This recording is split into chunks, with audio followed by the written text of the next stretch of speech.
Labis ng pagmamahal para sa amin. Namatay ka upang mabuhay kami magpakailanman. Mahal na Panginoon, tulungan mo kami mabuhay para sa iyo sa kagaparan at kasalanan upang makapagpamaling na oras namin ang iyong mga muling salita ay maging akin din. Ama, sa mga kamay mo'y ipinagkakalupiling ko ang aking Espiritu. Amen.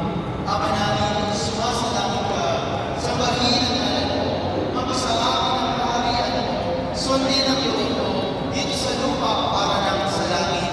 Bigyan mo kami ngayon ng aming kakanin sa araw-araw at patawarin mo kami sa aming mga sala para ng pagpapatawad namin sa ikakasala sa amin at huwag mo kami mahintulot sa tukso at yalaya mo kami sa lahat ng kasamaan. Amen. Aba, Ginong Maria, napupuno ka ng grasya, ang Panginoong Diyos ay sumasa iyo.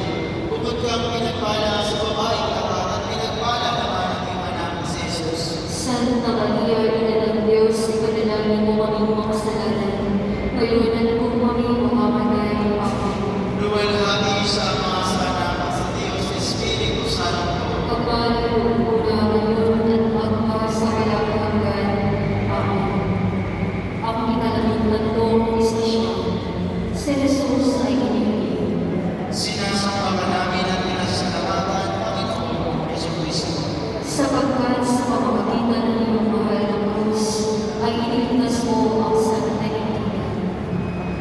Mga kapatid, halina't pakinggan ang pag-asa ng mabuting balita ayon kay San Mateo.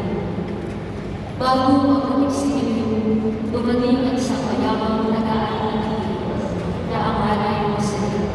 Siya'y alagad ni